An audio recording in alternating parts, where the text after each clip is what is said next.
நான் சொல்றது நல்லபடியா நடக்கும்.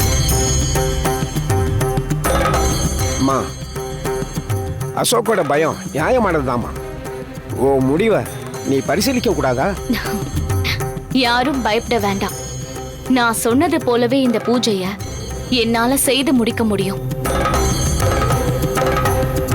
இவ்வளவு உறுதியா சொல்றாங்க, செய்யட்டும். நல்லதே நினைப்போம், நல்லதே நடக்கும்.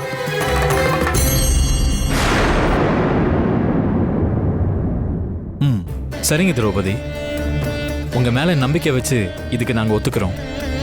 அப்புறம் எங்க வீட்ல இருக்க யாரை வச்சு நீங்க இந்த பூஜையை பண்ண போறீங்க? வேற யாரு? அகிலா மேடம் தான். ஐயோ, நானா? ஆஹா, நான் மாட்டேன். எனக்கு பயமா இருக்கு. என்னால எல்லாம் பண்ண முடியாது. ஆமாமா, அம்மாவுக்கு பூஜை பண்ற அளவுக்குலாம் அறிவே இல்ல. இல்லவா? சும்மா இருடா. அதுதான் எங்க எல்லாத்துக்குமே தெரியுமே. ஏய். ஆ? இல்லங்க, நீங்க வெள்ளிக்கிழமை பூஜையை கூட வீட்ல தப்பு தப்பா பண்ணுவீங்க. அதை எல்லாருமே பார்த்திருக்காங்க. அததான் சொன்னேன். இல்ல இல்ல, இந்த பூஜையை பெரியம்மா நல்லா பண்ணுவாங்கன்னு எனக்கு நம்பிக்கை இருக்கு. பெரியம்மா, மாட்டேன்னு சொல்லாம ஒத்துக்குங்க. இல்ல அசோக், இதெல்லாம் எனக்கு ஒத்து வராது. என்ன ஆளை விட்டுரு.